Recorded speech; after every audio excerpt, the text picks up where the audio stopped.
Hey everyone, welcome back to another episode of the Retro Gamers Podcast, episode 128 overall, episode 3 for the year that we're recording together. Larry, more or less, yes.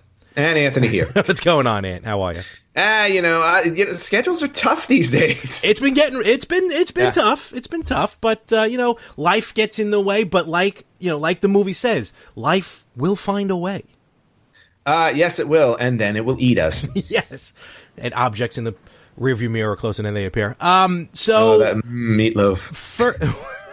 I was still thinking Jurassic Park, but fair enough. I'll tell you my story when I met Meatloaf at another time. Oh, good Lord. So it snowed in L.A. What's up with that? Hell has frozen over. Literally. We got snow in places this week. It was quite surprising. Now I didn't actually witness the snow. Oh no, was it in your vicinity? It would have been in my vicinity had I been home, but I was working, and it wasn't where I gotcha. Where I was working. But yeah, I mean, there were people posting videos all over the place, including Jerry O'Connell. I saw that actually. which I thought was funny. But we got snow in LA. According to the news, first time since 1962. Wow. Although I dispute that. Because I distinctly remember when I moved here in 2006, there was like a dusting of snow on the on Highway 1, you know, the one that runs up the coast, the Pacific Coast Highway, and they had shut it down for like a dusting because they didn't know what to do with it. Now maybe that was technically outside of Los Angeles. I don't know, but I guess it was. But yeah, 1962 was the last time it actually snowed here. Snowed there, snowed in Vegas. It's getting weird, people. It snowed in Vegas, yep. It's getting weird. The end is nigh. Yeah, and you know what? That's perfectly fine. You know what? At some point, right? So what are you going to do with the rest of your time? Watch and listen to us. Absolutely. That's what I think. That is the best course and doctor's approval. So, even though my end is already here because I found a new obsession. We've talked on this podcast many times about games that we love, games that we play ad nauseum. My love of Ms. Pac-Man as an arcade game. Our gaming of Super Mario Brothers and everything. Nintendo, which you weren't here when we spoke about it last week. By the way, thank you. By the way, thank you, Frank, for covering for me. Frank from the Better Half. Yep. Really appreciate it because I know it was kind of a little last minute when I couldn't make it, or was it last minute? No, I told you. There was a little, but nevertheless, he did a great job. Me and Frank talked about the Nintendo Direct, but I just want to hear from your portion of it. It doesn't have to be every game, but just your overall thoughts of some of the games that were announced from this past couple weeks ago, Nintendo Direct. Oh, I thought I wasn't expecting them to have such a robust announcement. I thought maybe we would get a couple of like major things. I was secretly hoping for a new Zelda, but instead we got a really nice surprise with Link's Awakening. And that got me really excited because, as you know, I was never a handheld gamer. So Link's Awakening coming out on the Switch for me is fantastic because I've never played it before. So I'm actually looking forward to being able to play that. Yeah, and I've always said Nintendo, for me, personally, Link's Awakening is like number 3 of my top Zelda games. It's a fantastic game onto its own.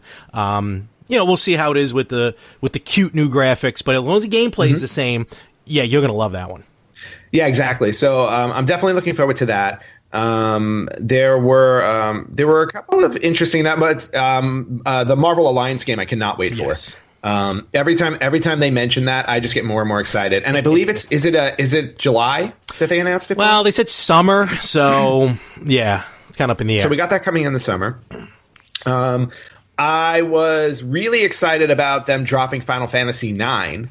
Yes, day of too. That day, yeah. So that day it was like Final Fantasy IX is available. I'm like, cool, all in. Of course, everybody is still waiting for 7, which is like never happening. Well. And then the other one was, of course, Tetris 99, which I know we're about to discuss because you were talking about obsession. And now, when Tetris first came out in the 80s, late 80s, right? It was like 87, 88, somewhere around there. When we got it, yeah. Yeah, when we got it, the original Tetris, I was completely obsessed. Now, I was one of those kids that loved puzzles. That was my thing. Big puzzle brat. So being able to play Tetris, or just playing Tetris, was absolutely phenomenal for me. But not only for me, Tetris became a family game in my house. That's because good. I remember my parents taking turns. I think my older sister played it. My younger sister was too young. But, I just remember us just passing the controller around and playing Tetris. Now, granted, I was the best player in the family. I would expect nothing less. Exactly. But it was just great to enjoy that.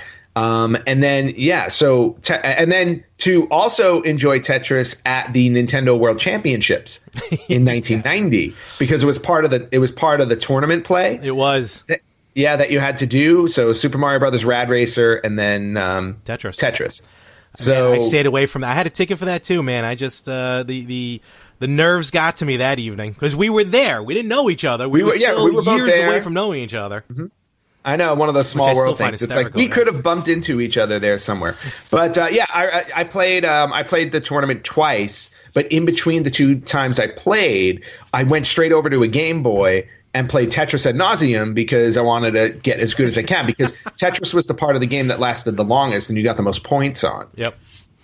Well, so, even at what, 12, you were still kind of just geared like I got to do this, and practice makes perfect. Exactly. Well, I was a very focused child. But I was always a completionist. You know that. It's like I had to, I always had to do my absolute best. Yep. And always had to finish things. So Tetris 99, though, Nintendo decided, and leave it to Nintendo. You have to give credit to Nintendo for always finding ways to be innovative. And with the games that are out there like Fortnite and now Apex Legends and Anthem, with these whole multiplayer and PUBG that you play, Battle Royale mode. Yeah, these Battle Royale modes where you're basically taking people out. They took a game that's 30 years old and managed to update it into a format that people are playing today, and it's absolutely phenomenally addicting. Yeah. No, it is addicting. It is free. I think that's also the big way. And, it's funny, even though Tetris, and everyone knows the history of Tetris, it wasn't made specifically for Nintendo. It was made for the computer. But I feel Tetris and Nintendo have always been bedfellows. And even though Tetris has appeared on every console that's ever existed, is something about having Tetris on a Nintendo system that feels right.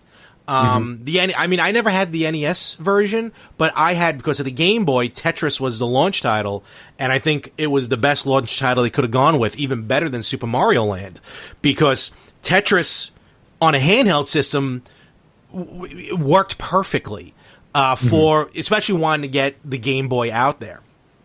Fast forward all these years, I even downloaded, it was like a weekend demo of Tetris Effect on the PS4. Oh, yes. That game is, especially with a 4K television, that game is trippy. And I can only imagine. I didn't try the VR version of it yet, but I definitely plan on getting that game. That game is really cool. Did you ever play Tetris Plus on PlayStation 1? No, I don't think I played. No. How did that play? I still own that. It's great. It's just got different versions of Tetris. And I don't know if you remember, I think, was it N64 that came out with Tetris Sphere? It was yeah. No, I never got to that. Remember Bio Tetris? Not so good. Bio Tetris. Remember that was going to... Never came out here. Bio Tetris, yes. It hooked... Basically, you hooked up this I was going to say probe. No. This electrode or whatever. Was it to your finger or to your ear? I don't remember. It was either the finger, basically to get your pulse.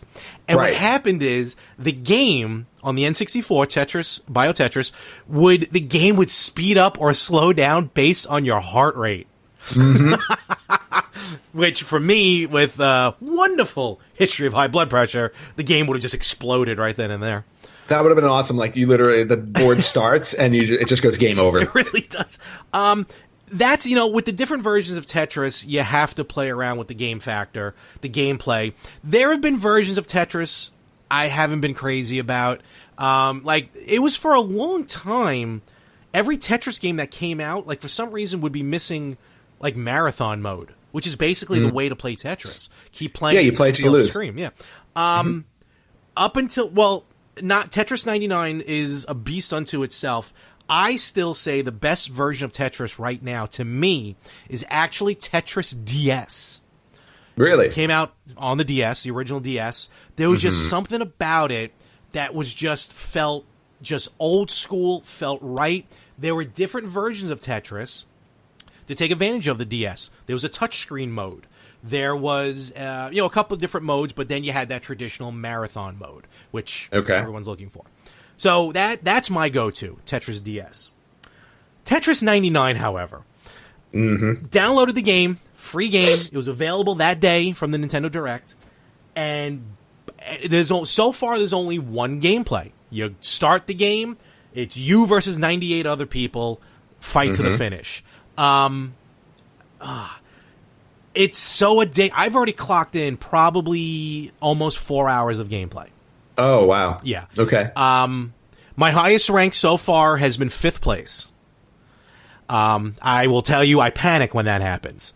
I lose control. What's your highest that you've gotten so far? I got to imagine 7. I've really? gotten to okay. 7. All right. Yeah, and I haven't had time to play that much. Unfortunately, I've been busy with like work and travel and stuff like that. But and this is one game where you have to be hooked up online. So this is one like where when I'm traveling, I can't really play. I mean, you can get onto the Wi-Fi. Well, if I get on the but internationally, I don't think. I got you. Yeah, it really works. Yeah, there's no. Yeah, you're right. There's no single player mode. Right, there's no single player mode, but that's the whole point of the game. Exactly. The whole point of the game is to play with 98 other people. Yep. They will come out with like tournaments and like online whatever. So there'll be variants of gameplay, and so they'll spruce it up as they go along. But right now, they just nailed it. It's the pick up and play game of the season right now. Yep. The one thing missing, though. Yes. At least I think. Okay. The one thing missing to me is the original song that everybody knows from Tetris. I mean, they've got have it, but it's like a techno remix. Yeah, exactly. I kind of and which I get, but I kind of I would love for them to offer a music option. So, like, if I wanted to play the original 8-bit song, I could. Maybe down the road. Yeah, I mean, again, this is just something that literally dropped into our laps. And like, here you go, enjoy. Yes, thank you, Nintendo. Yeah, like a straight 4-piece dropping right in, settling, and good to go. And sending that off to one of your enemies. Garbage. That's the part I'm starting now to play that angle of the game as well. Do you want to explain that part of it where you can send garbage, you can target people? Yes. So you have the option to choose who you want to send your lines to, because basically what happens is you're garbage. So when you complete multiple lines, it's not when you complete singles, but when you complete multiple lines, those lines get sent over to somebody else's screen, and now you have 98 other people to choose from. So, and there are different options for who you decide to target. You can just move your left joystick over somebody's screen, because you have all 98 screens on with you. You can see everyone playing. Yeah, they're super small. So you can move your icon around and choose who you want to target, or you can do a setting where you can target either somebody automatically who's targeting you, or you can target somebody specifically who's about to get KO'd, so you help knock them out. And I think there's a third option too. There's KO, there's attackers, there's random. Yes. Random. There's random. There are people attacking you. You'll attack them back. And then badges. The badges would have, I'm slowly, because there's no instructions that came with this, so I'm slowly figuring out the game.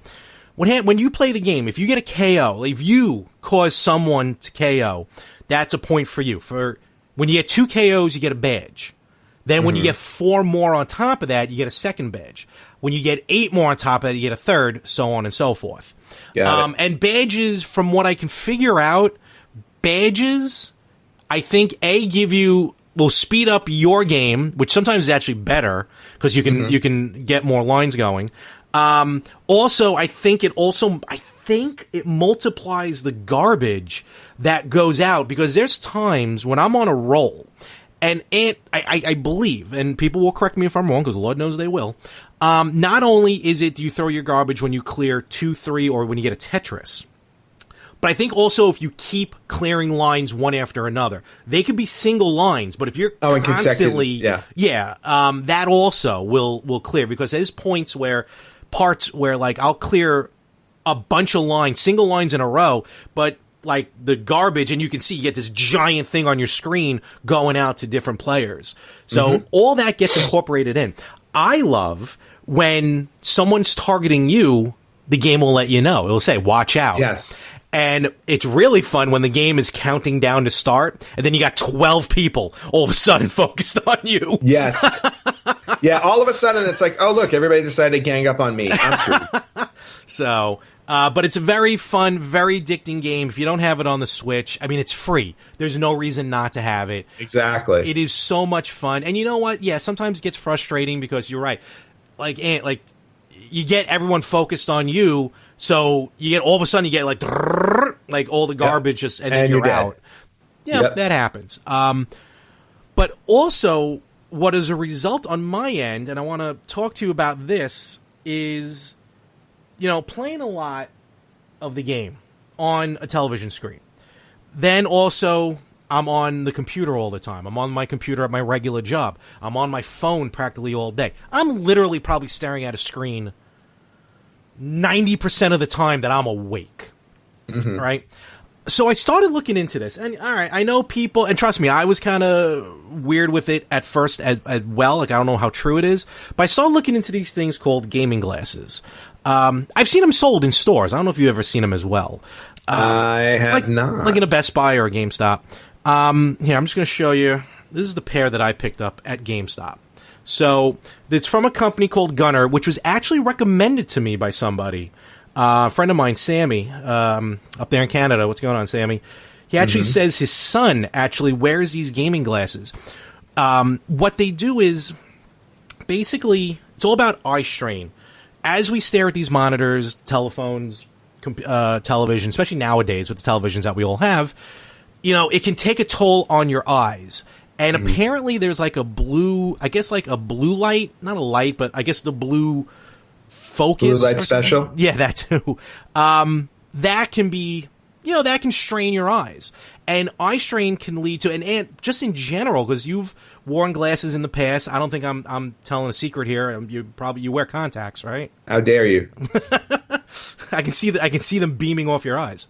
But you do wear contacts, right? Yeah. Okay. Yes, I do. So, like, with eye strain, have you probably felt maybe even days where, like, if you didn't have your glasses, if you didn't have your contacts or something, you felt more fatigued, you felt, your eyes were watery, you just felt overall like, eh.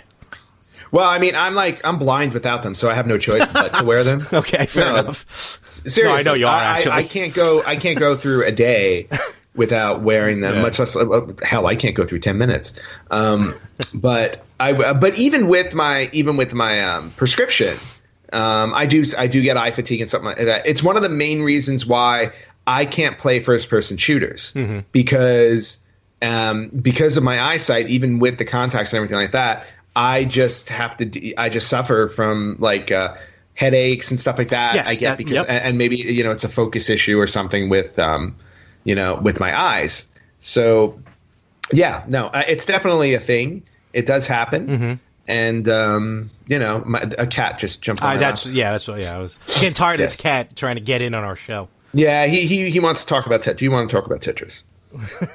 Let's talk about Tetris.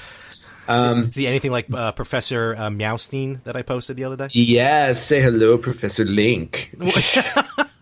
Hi, Professor Link. I will murder you all in your sleep. That's right. He's like, you just wait. Bye. I'm gonna go poop in your shoes. But so this eye fatigue thing, that is a real thing. That is real. Now, whether or not this whole blue light, what it is, but I started looking into them because I started seeing ads, when you get the ads on Facebook and on Instagram and stuff. So I started looking into it, and I've seen these type of glasses before. So basically, it's these glasses, right? And it's got, I'm going to put them on there. As now you see the reflection, but it's got a tint. You instantly look smarter. I do, actually. I know. Yes. And the square root of 24 is 4.999. So, it has this orange tint, this yellow tint to it. And when you wear them, everything gets a little yellowed. Like my walls are blue, so they look a little green. But I'm going to be honest with you. I did wear them. I've only bought them a few days ago. I wore them when playing Tetris. Now, I haven't worn them long enough to be like, oh, now I'm sleeping better at night and I don't feel tired anymore. But I will admit, for, I would say, a good half hour to 45 minutes, not just on Tetris 99, but mostly, while wearing these, even just using the computer, just regularly using computer throughout the evening, I felt a little better. Like, I didn't feel, my eyes weren't as watery, from, rubbing them and everything like that. I didn't feel as worn down. Again, though, as I wear them longer, I'll be able to test that. But I've heard, like I said, my friend Sammy, who recommended this group Gunnar, Gunnar, he said his son wears them. I think his son is in his, I think he's not yet teen. I think he's, I don't know, he's young, and so he plays a lot of games. And my buddy said, since his son has been wearing these type of gamer glasses, he's been having better night's sleep. I guess for a kid, that's big time. So I don't know. The jury's out there. They do sell companies. Actually, this company, Gunnar, you can go online and you can get these for your prescription as well. Like you can get a prescription set. See, that's intriguing to me. Because I want to kind of get a set like this style. I don't think I can. I mean, I can get away with it, meaning I'm allowed to wear them. But if I'm going to wear them at work, I want something that looks a little more professional. And I was thinking about getting, because they have like computer glasses and gamer glasses. Maybe getting like a set of computer glasses with a more professional frame to it. Can I get orange contact lenses? That would be weird, but that would be interesting. No, it would be fine. So what? I have orange eyes. What's the big deal? These eyes have seen a lot of... No singing. We've talked about this. So, like, would you try, like, I'm not saying you have to go out and do this, but, like, does this interest you, being someone who wears glasses, who does take into consideration maybe that aspect of the focus on your eyes and everything like that? Like something like that? Yeah, no, absolutely. I mean, that's definitely something I would consider, especially because of the fact that, I do suffer from, like you said, I have eyesight issues. I have a lot of migraine issues, and they're related to my eyesight sometimes. So, if it's anything that will benefit. But then again, on the flip side of things, I don't need more excuses to sit in front of my television necessarily, or my computer. No, but like at work, Yes. that's what I'm talking. I mean, yes. I mean, we need to Lord knows I need to get up, get out, and do stuff. But, just yes, you do. In everyday life, how dare you? Only I can say that. In everyday life, I don't know, just something to think about, and something, especially if you can get prescriptions. Yes, prescription ones would be key right now. So for sure. So let us know, first of all, let us know if you've been playing Tetris 99. Let us know if it's ruined any relationships for you. And because it's definitely ruining relationships. Oh, wait, and just getting back to the glasses really quickly.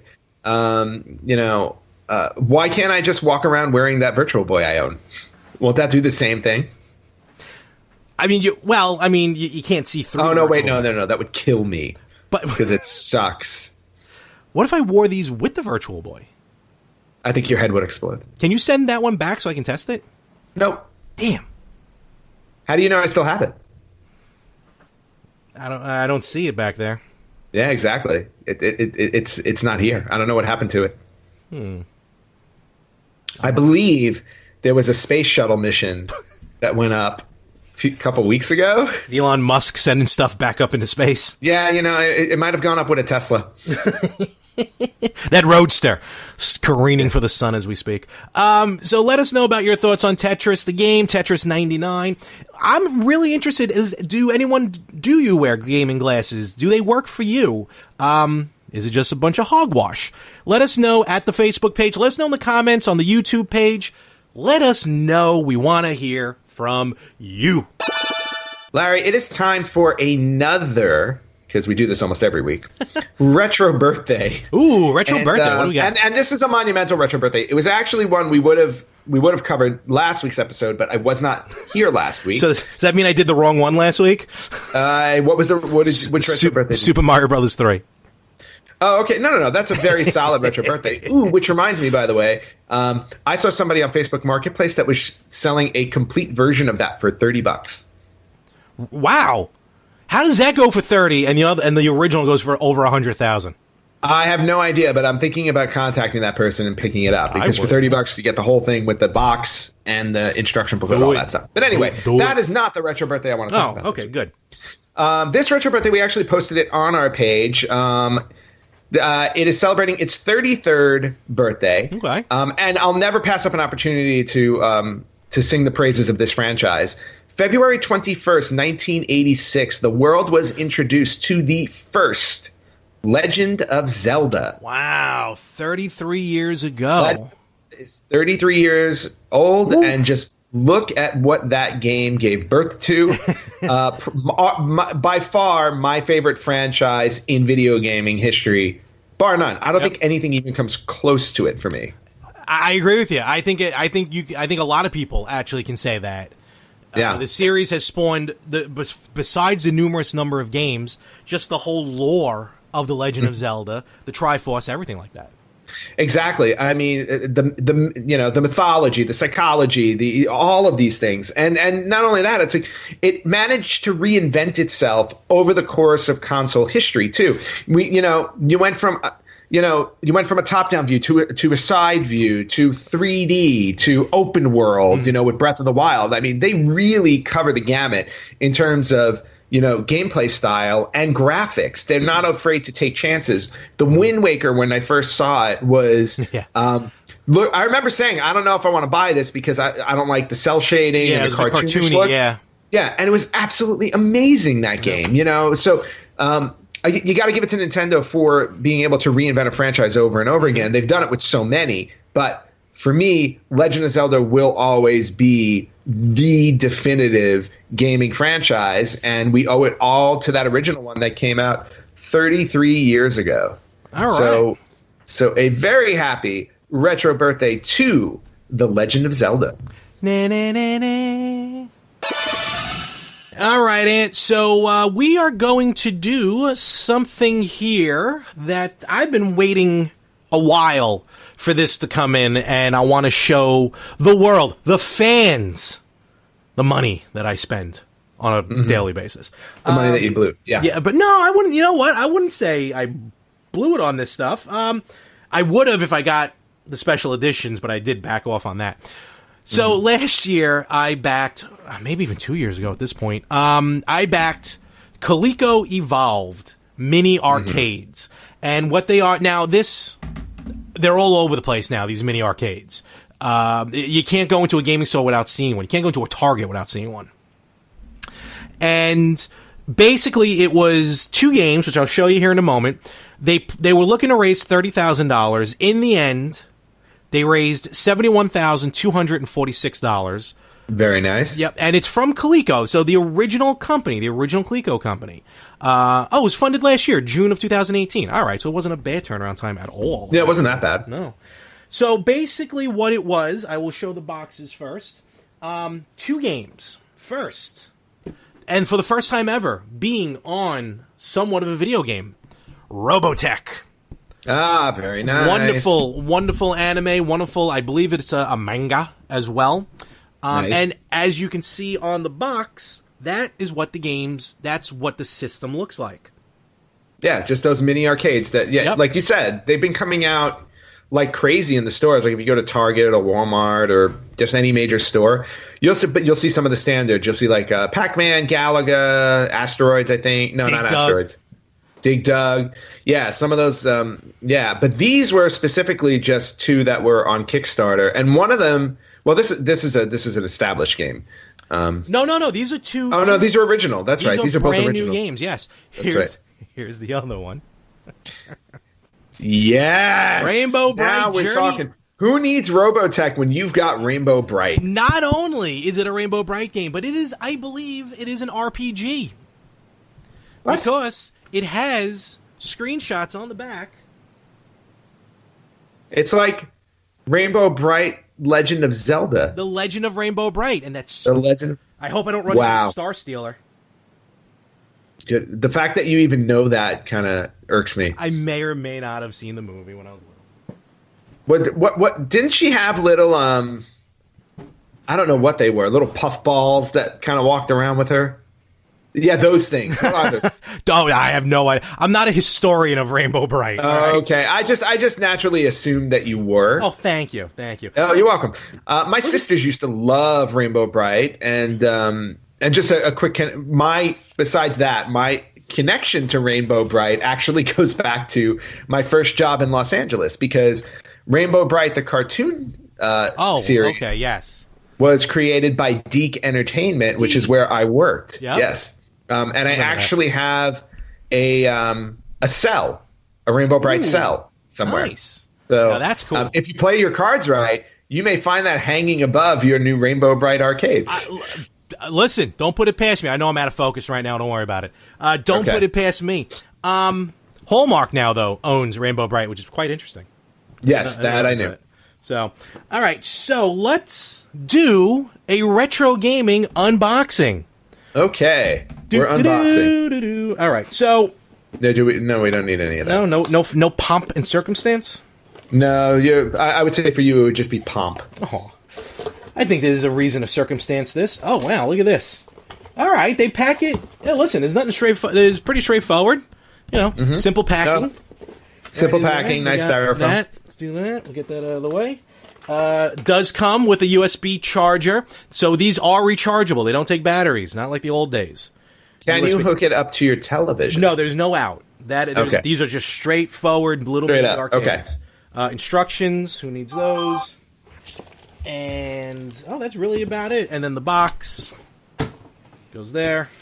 I think my phone just gave the sound that we needed for it. And the plastic. Goodbye. Wow, look at this bad. And you wonder why your house is a mess. Look at this. So that is what it looks like. That is ridiculously colorful. Bad. Yeah, and for a while I was at a backer level that they were going to be like gold and silver. Mm-hmm. And individually numbered, but I'm like, I don't want to spend that much money on them. All right, textured feet, so they're not going to go anywhere. The buttons, they definitely feel good. You know, like they don't feel loose or anything like that. That's the only output, input, whatever you want, right there. That's for the charger. And, very nice. Oh, what is that? And a spot. Oh, that's the volume control. And for your headphones. Your headphones. Yeah, that way, if you don't want to embarrass yourself playing Rainbow Bright around other people. So this is the Rainbow Bright. Now, I just took it out of the box, so it's not charged, and the side sticker is already coming off. Nice. Damn it, we're recording this live, folks. Quality product. But I'm still happy with it. Yeah, but just watch out for the Star Stealer or whatever you called it. Hey, listen, I was very scared of the Star Stealer. Okay. What I did do, though, I did already open just to charge it. Wait! Didn't her horse have a name? I'm sure it did. I don't remember. Was it Starry? Starlight? Spotlight?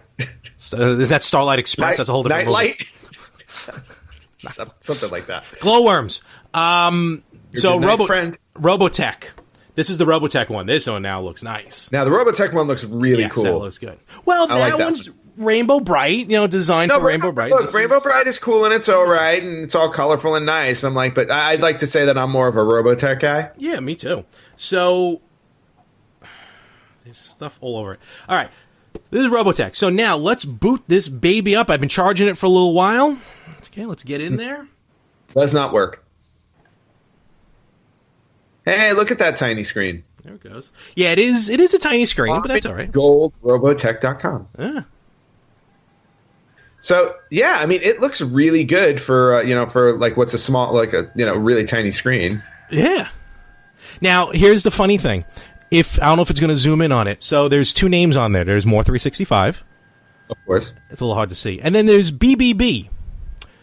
BBB was already on there when I booted the system up. Did you get the test system? I'm assuming they tested all of them. So okay, I'm fine with that. So we'll go into more 365 and all right.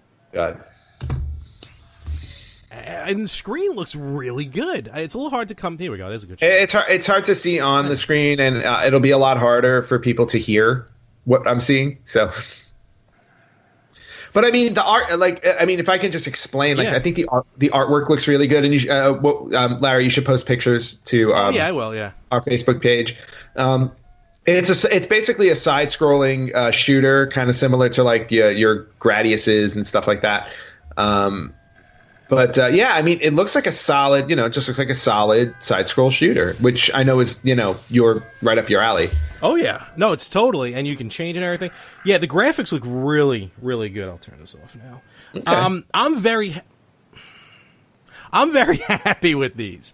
I think they're very cool looking. They got some weight to them, so they're not flimsy. Certainly not flimsy. And I really hope that Coleco makes more of these, in all honesty. Well, yeah, that would be great if they did. Yeah. So I would like, but it all depends on obviously licensing rights and everything like that. And since they did, raise more money for these than they had expected, more than double, maybe that's hopeful for the future. However, doesn't Coleco have their hands full working on their new console? I don't know if it's them. I know Intellivision is. I know Intellivision. I thought Coleco was doing something too. I think they were going to before these things came out, but they were the ones that kind of made just like a glorified announcement type thing. No, chameleon, like a clone system. That's what I'm trying to find. Yeah, that's what I was thinking of. So, yeah, and Larry, you're becoming a hoarder. Why am I saying becoming? You are a hoarder. No, there's a difference between hoarding and collecting. Thank you. Yeah, but no, both of those games look really cool. I'm actually curious. In that fashion. I'm actually curious to hear about the Rainbow Bright one, because if it is Legend of Zelda like, I would definitely love to hear a review of that. Since I will take any excuse to play any kind of game that's similar to Legend of Zelda, even if it is Rainbow Bright and there's some power to it. Yeah, I know exactly. Rainbow Bright and her faithful companion Spotlight. That's what. Rainbow Bright, easy or hard? Let's go easy. Uh-oh. I'm just real quick. I'm just gonna. Oh my God! This is what is this? Inventory, health. The Dark Forest sure is eerie, but twink. Oh, maybe twink. Find the star sprinkle, and friend on each level to unlock the boss. I have a feeling when Rainbow Bright was first conceived back in the 80s, right? I don't think they ever expected the name Twink to become something else. It's kind of like when I was on Romper Room and the big giant bee was called Doobie. Yeah, Doobie. I remember Doobie. All right, so this thing does run. I remember Doobie well into my 20s. This thing runs smooth, and it plays just...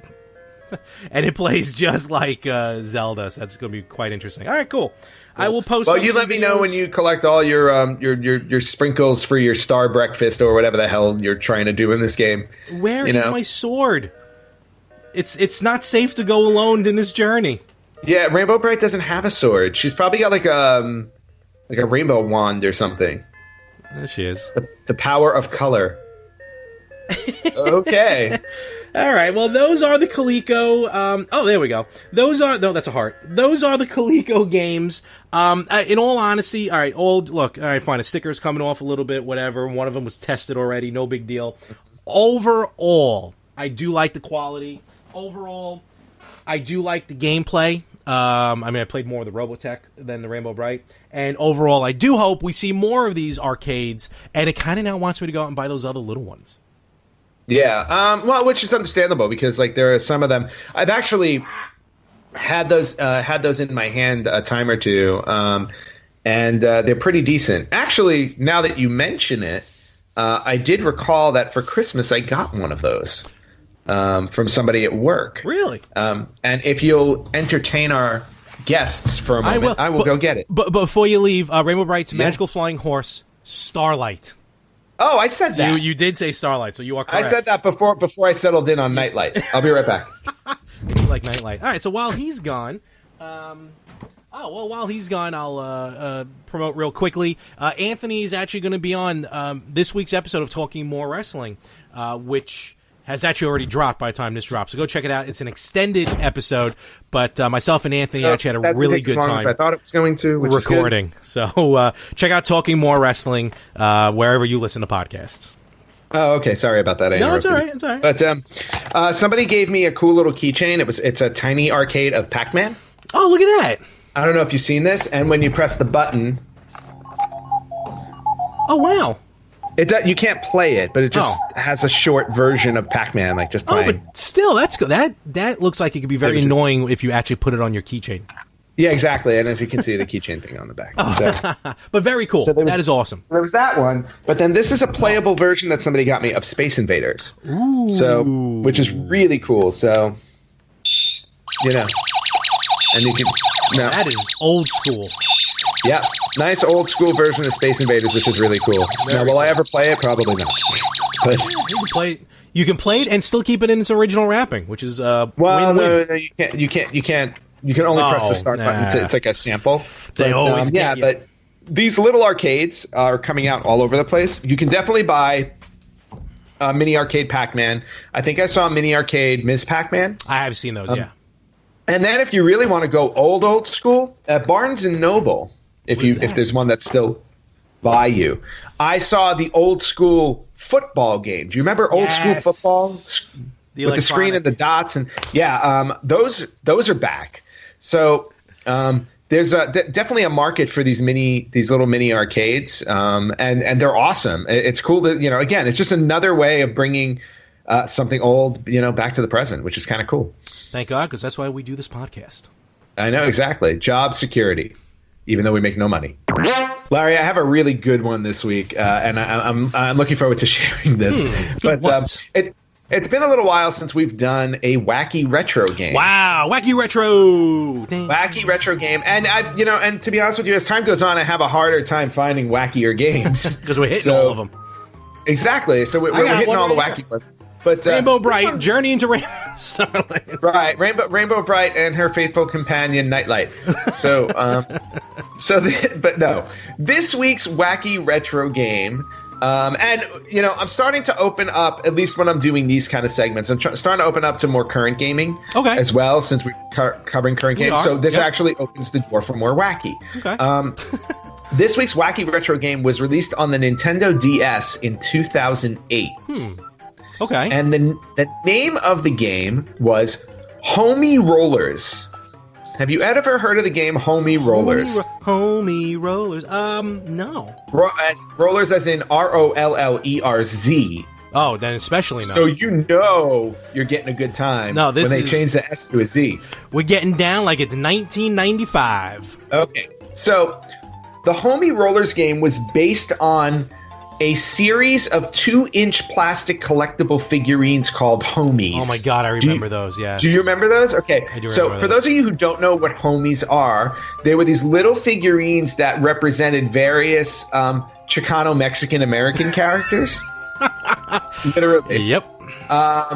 It was based on a comic strip that was created by a man named David Gonzalez, and it featured a cast of characters that were introduced from his youth in 1998.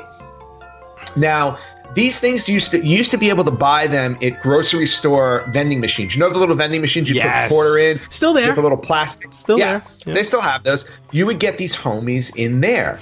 Now the characters in it, though, the first series were very, very popular. You had characters called 8-Ball, Smiley, Big Loco, Droopy, Mr. Raza, Mr. Sapo. I'm kind of looking it up here. Yeah, and they were so popular that within the first 4 months he actually had sold like over 1 million figures. Dang, it's insane. Now, the issue with the figures, though, were they kind of caused a controversy, because members of the Los Angeles Police Department argued that urban inner-city Latino figures glorified gang life. I'm looking at a picture here of them, probably the same one that you're looking at. And because of the Los Angeles Police Department filing the complaint, stores started to back away from it, like Walmart and Safeway. They stopped selling them. Now, even though there was a lot of controversy surrounding it, managed to get a video game deal and came out with Homie Rollers, which was a racing game with these characters. Oh, man. And, it's a standard, what you would consider a standard racing game, but I think the best way to describe how this game was received is just reading a couple of excerpts from reviews that I found. Okay. So, these are quotes, from different reviews. All right. Even without the Homie's license attached to it, okay. Homie Rollers is an absolutely worthless kart racer that has obviously been given the minimal possible effort. Oof. Add on the hilariously awful artwork and license, and the game almost seems like a cruel joke aimed at Dave Gonzalez. Oh, ouch. That hurts. Wait. Let's see. It simply isn't possible to love those racist little gumball figures enough to enjoy any part of this broken and unfinished excuse for a kart race. But they're not supposed to be racist, as per the creator. Right, as per the creator. Yeah. But when you look at them, they carry several. I look. And my last and favorite excerpt from reviews.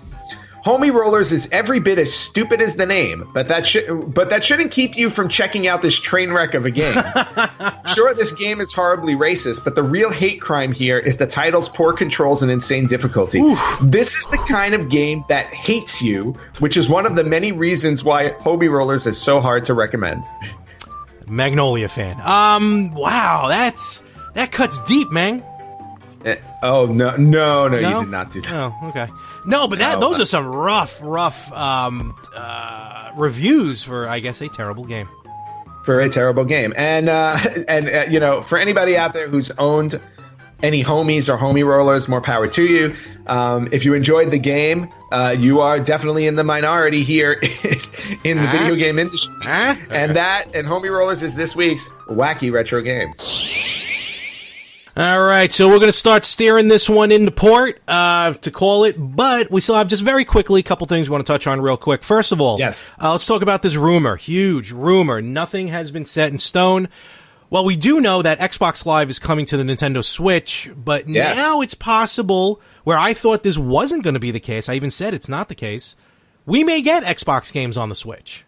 Yes, which is really awesome, because I think it's a good way for them to combat Sony, because Sony seems to be the juggernaut at the moment. Yeah, like I said, shockingly them and not Nintendo. Being the one not wanting to do this. It would, if this happens, it would come by way of cloud. Either the Game Pass, or, forgive me, I don't have it in front of me. I think it's called like the X Cloud. Basically Microsoft's own cloud server. So they wouldn't be physical. They wouldn't even be downloaded games. It would all be through the cloud, but through the Switch.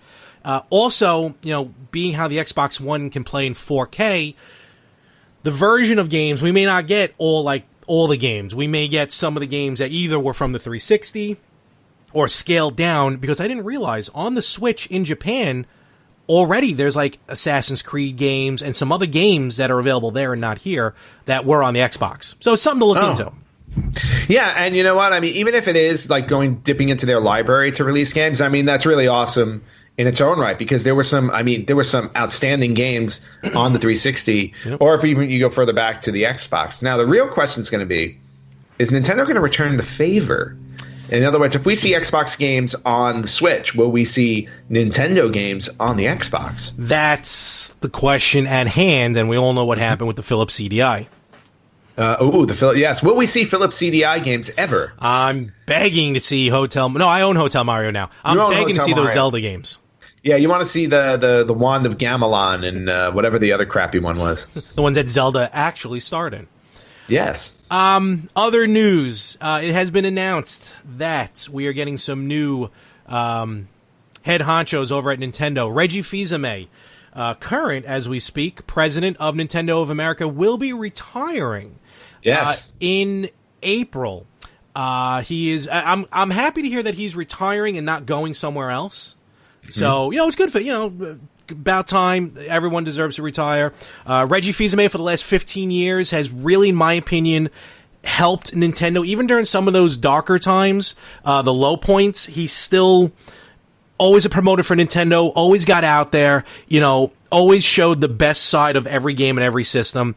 I remember him debuting the DS, the Switch, playing the Wii and stuff like that. So Reggie Fils-Aimé, good times in Nintendo.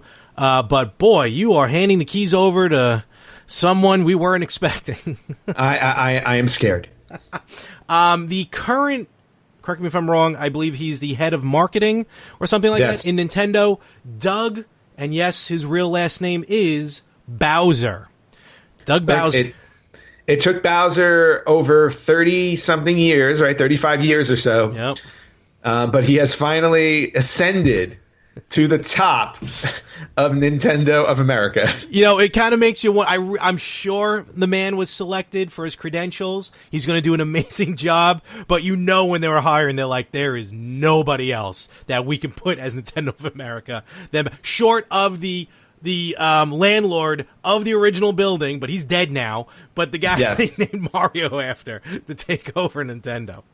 Now, and if I were him, Mr. Bowser, the new president of Nintendo America, I would go out of my way to make sure that my assistant, my executive assistant's name is Peach. And if it's not, you call her that. So we'll see what happens. Again, Reggie Fils-Aimé, thank you very much. Wonderful. We will miss you. Thank you, Reggie. Oversaw a great era of Nintendo. Yep, absolutely. And we will see what Doug Bowser has to offer. I will not lie, though, if for some reason the company gets run into the ground, I will find that hysterical. That was done by a guy named Bowser. Yes, exactly. I am also curious to find out if he will shoot fireballs at his employees. Imagine that. Oh, man, all those kids coming in. All right. Also, two more things, and we'll wrap this up. First of all, we want to give a big shout-out to a wonderful, wonderful podcast that we actually ran into just about a year ago. Oh, yes. Yeah, Playable Characters Podcast. Check them out wherever you listen to podcasts. They are hysterical. They interview They interview video game characters, but not necessarily. They do interview some stars, but they interview basically a lot of the ones in the background. Like recently, they interviewed the guy who owned the car that was always destroyed in Street Fighter. Nice. Just recently, they interviewed the secretary of the woman who runs Castle Wolfenstein. So that was an interesting one. Well, that makes sense. And one of my favorite episodes is an early episode, somewhere in the 40s, when they interviewed two big names, Princess Peach and Daisy. So check them out. I will say, not safe for work, but it's funny. It's nothing, nothing bad. It's just funny. Just wear your headphones. And they will be dropping, actually, this week. They drop on Monday, so actually the day before this one dropped. We're dropping their 100th episode. So, all right. Well, happy 100, you guys. Happy century. I'm not sure who they interviewed yet, but congratulations on 100 tremendous levels, you guys over there. And continue. Check out Playable Characters Podcast. I actually ran into Brian of PCP when I went to MST3K Live in New York City. I had no idea. A lot of acronyms. Yeah. I turned around. I'm like, Brian? And he was wearing his Playable Characters Podcast shirt. Nice. So it was really cool to see him as also not only a gamer, but a Misty as well. And finally, Ant, you want to talk about actually big thing that we got happening for the first time ever next week?